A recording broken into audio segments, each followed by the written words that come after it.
Ben öğrencilik hayatımda, öğrencilik yıllarımda, geçmiş yıllarımda düşünüyorum. Bize mesela okulda ödev verilirdi. Bu ödevi mecburen gidip kütüphanede araştırıp yazmamız gerekiyordu. Kütüphaneye gittiğimizde imkanlar da kısıtlıydı. Saat 4'te kütüphane kapanıyordu.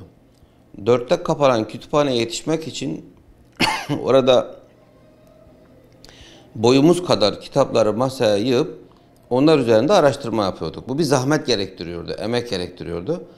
Biz bunu yaparken zaman yetmiyordu. Bir gün sonra tekrardan gidiyorduk. Çünkü internet yoktu. Bilgisayar varsa da çok az bir sayıda vardı. Yıllar sonra şunu anladım ki biz ödevleri araştırırken yanında başka şeyler de öğreniyormuşuz. Aslında sadece ödev araştırmıyormuşuz. Onları okurken ansiklopedik bazı bilgiler öğreniyormuşuz. Şimdi geldik 2025 yılına. 21. yüzyılda ödev yaparken öğrenciler artık daha çok tembelliğe alıştılar diyorduk. Çünkü Google'a yazınca bilgiler çıkıyordu. Ve bu bilgileri kopyala yapıştır götürüyor. Öğretmenine teslim ediyor. Okuma zahmetinde bile bulunmuyor. Şimdi daha yakışıklı ödevler hazırlanıyor. Yapay zeka denilen teknoloji aletiyle hazırlanıyor, aracılığıyla. Bu sistem öğrencinin %100 işine yarayan bir sistem. Aslında biz teknolojiyi ve teknoloji ögelerini iyi kullanabilirsek çok iyi işimize yarayan bir durum. Yanlış kullanabilirsek de bizi çok olumsuz mecralara yönlendirecek bir durumdur bu.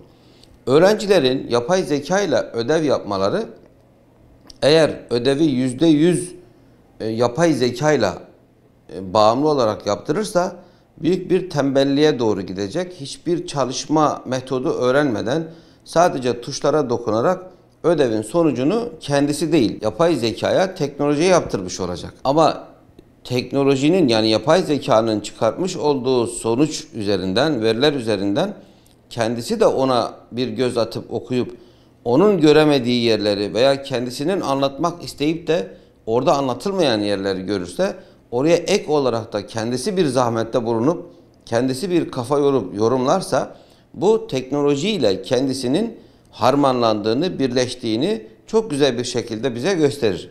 Bu öğrencimiz de verilen konuyu, ödevi kendisi hiç düşünmeden direkt yapay zekaya yaptırdığı zaman kendisine hiçbir iş düşmüyor, hiçbir görev düşmüyor. Peki ileriki sınıflarda, ileriki yıllarda, girdiği sınavlarda bu yapay zekanın kendisine ne faydası olacak girdiği sınavda? Hiçbir bilgi öğrenmeden nasıl bir sınavda başarılı olmayı düşünecek?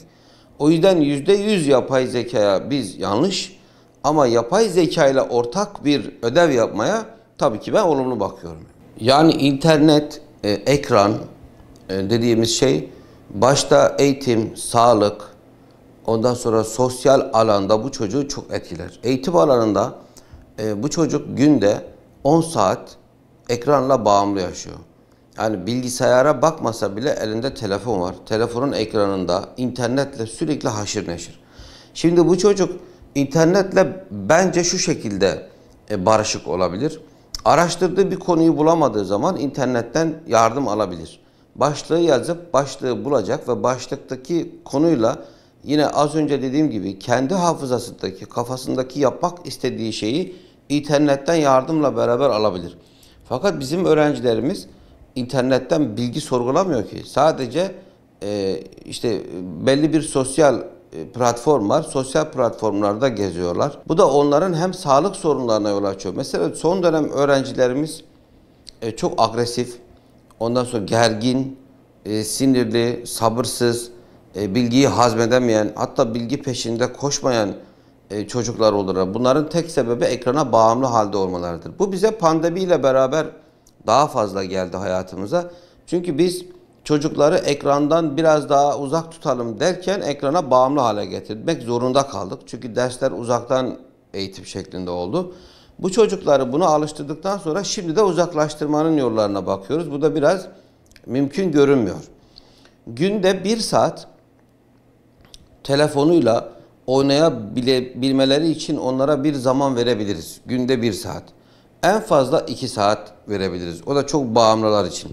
Fakat bizim öğrencilerimiz günde 8 saat, 10 saat ekrana bağımlı kalıyor. Geri kalan zamanlarında da işte okuldan arta kalan zamanlarında ödev, ders, test bunların yerine tamamen internet, tamamen bilgisayar, tamamen uygulamalar üzerinden hayatlarını geçiriyorlar. Bu da onların sağlık sorunlarında çok ciddi tahribatlar oluşturuyor. Eğitim noktasında çok ciddi tahribatlar oluşturuyor. Fakat benim gördüğüm bir şey var. Pandemi döneminde ekrana çok bağımlı kalan bu çocuklar daha çok görsel hafızaları gelişti. Okuma kültürleri azaldı. Yani okumaya sabırsız ama görsellerin çok dikkatli olduklarını gördüm. Bizden daha iyi görsel okumaya başladılar. Çünkü sürekli ekranlarda bağımlı hale geldikleri için görsel hafızaları gelişti. Yani kısacası biz interneti işimize yarayacak kadar, kendi işimize faydalı olacak kadar kullanabilirsek, yani interneti biz kendi hizmetimizde kullanırsak iyi olacak, internetin hizmetinde çalışırsak kötü olacak.